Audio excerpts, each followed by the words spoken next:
Hello out there, and in front of you today are a few knives of a few different steels. And today's video is going to be about steel, talking about different types of steel and preferences and knowledge and experience in using those steels. And the reason for this video was that about a week or so ago, I uploaded a Spyderco Meerkat cut test video. My first ever cut test, so in preparation and even after I posted that video, I watched a whole bunch of cut test videos just to get an idea of what people talk about and how they film it, and just trying to get, ideas for how I could do the next one better. And one of the things that I found in some videos were people that were getting a knife for the first time. So let's say they grabbed this Para 3 and they'd say something like, oh, this is my first time with S30V. Let's test the S30V on this knife. And I might have even mentioned something like that in the HAP 40 video. And then in retrospect, the more I think about it, the more it is very, very clear that when you're doing a knife test, you're not testing the steel. You might be testing the steel and the way it fits in with that particular model, but you, more than anything else, are testing that one model. And by that I mean you cannot use a knife steel for the first time and do a cut test with it and have any kind of understanding of that steel at all. You have one example, but there are so many other variables that go into how a knife performs and how a steel is, that, using a steel for the first time and saying, oh, it retains its edge really well, or it rusted really quickly. There are way too many other things going on for you to be able to make that declaration. All right. And so that is the crux of this video. That is, if I were writing an essay, that would be, the first line. The theme of this is that there's a whole lot of variables when it comes to steel, and sometimes that stuff gets overlooked so that we can make an assessment, and I think a lot of times those assessments are rash. All right, and comparing that idea to something else, and it's going to be a Star Wars reference because that's really what I do here. If you take a look at the Star Wars prequels, I think that Natalie Portman is probably at her worst in her entire career in those movies. The worst example of her acting is in the Star Wars prequels, and I think she's an excellent actress. But if you watched those prequels, you couldn't for a second think that she was a bad actress, because there's so many other variables that go into how a movie is made. There's a script, there's editing, there's directing. There's so many other aspects that, yes, maybe she's not at her best, but that's certainly not her fault. And it's the same way with steel, guys. It's the same way. When we're looking at steel, you have to have a really good understanding of the way that the steel is comprised and the grind on it and all of the other variables for you to really have an understanding of that steel. And it takes a lot of different knives, a lot of different models, and all those different variables put together for you to be able to really get a solid assessment. And that's why the people that I really trust, even more so than like a cut test video, the people that I trust when I'm trying to find information about steel are the makers. The people who make it, like custom knife makers. Any kind of assessment from them about a steel, I generally, I generally follow and use that as a guideline until I use a knife steel enough times to come up with my own opinion. And so the three knives that are on the table right now all represent the only three steels that I feel like I know front to back. We have S30V, we have Sandvik 14C28N, and we have 8CR13 MOV. All right, those are the three steels of all the steels that I have that I really feel like I know. I feel like I have a real understanding about them, every aspect of them, the way they're going to perform, the way they're going to corrode or not corrode, the way they're going to hold up, how the finishes impact it, how the grinds, all that stuff. Those are the knives, the knife steels, that I feel very, very comfortable with.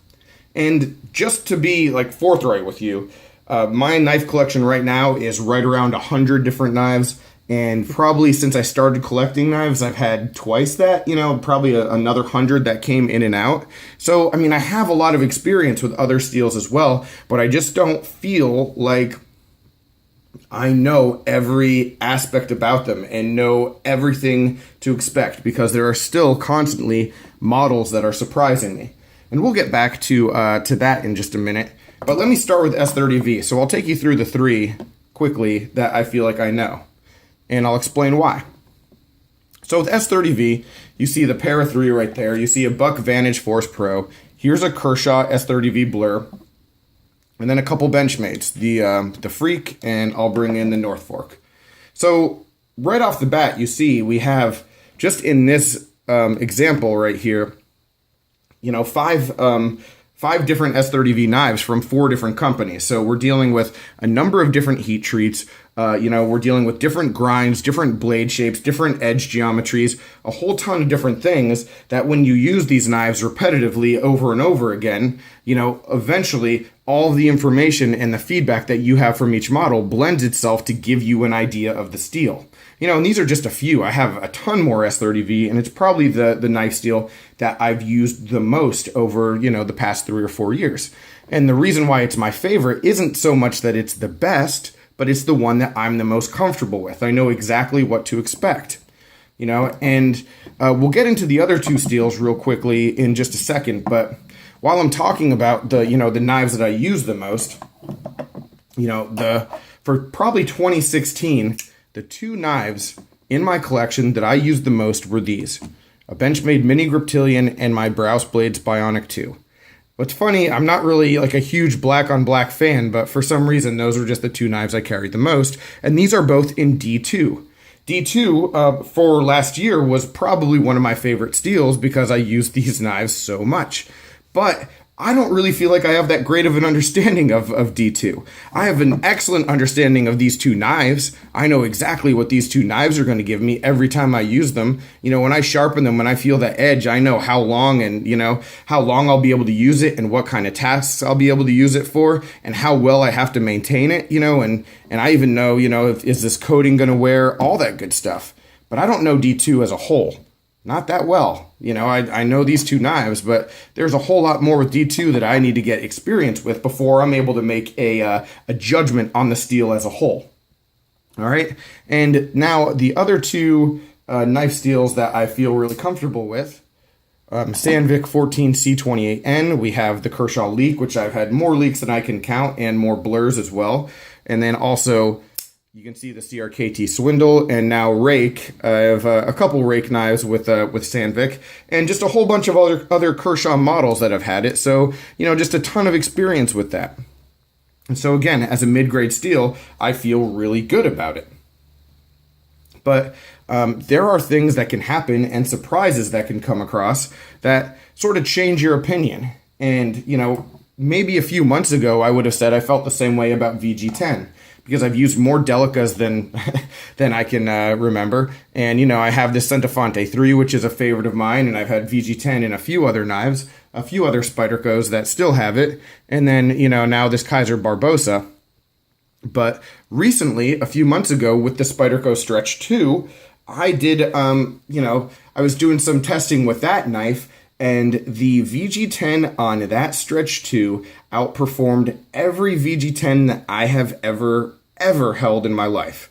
And so while I felt like I had a pretty good grasp of what that steel was all about, and again, I'm not talking about chemical composition or anything like that. I'm just talking about the way it's going to use and hold up, and if it's going to chip and all that kind of stuff. The VG10 performed on a level that I've never seen VG10 perform.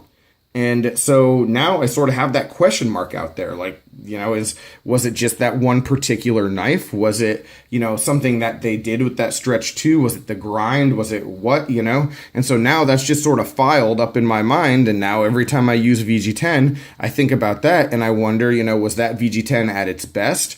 Or is that, does that raise the bar for the whole steel? I don't know. And so I need a lot more time and a lot more use on that steel until I can really make that assessment. And the last steel we're going to really talk about is 8CR13MOV. And I think for a lot of people, this is probably the steel you might get to know first just because so many budget knives are made with it. And so understanding this steel when we're talking about flat grinds and hollow grinds and blade finishes and edge shapes and how's it going to chip and how's it going to resharpen, all that is stuff that you will learn when you're using this steel because it does need maintenance. And so, this is a great steel to learn first because you are going to have to touch up your knives. You are going to have to do, just a lot of routine maintenance in order to keep the knife in great shape. And so learning this steel is relatively easy, especially, since these are user knives as well.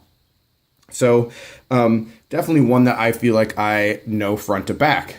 But overall, when you're thinking about some of the other main steels out there that are popular, ones that I don't know, I still wouldn't say that I have a perfect grasp of 154 cm. I understand it with this knife, and with 440C. I really understand it with this knife because I love it on this knife, and I'm really impressed with the Ganzos that I've had. But there's a whole lot more to it than just that, and I don't know. I guess the point here is that sometimes we're very, very rash, and we jump to conclusions when it comes to analyzing and evaluating and saying this is great and this isn't. And I think that with steel, you just have to take more time. You have to take more time to really understand it. And when you're judging something, judge the knife. Don't necessarily judge the steel on the knife.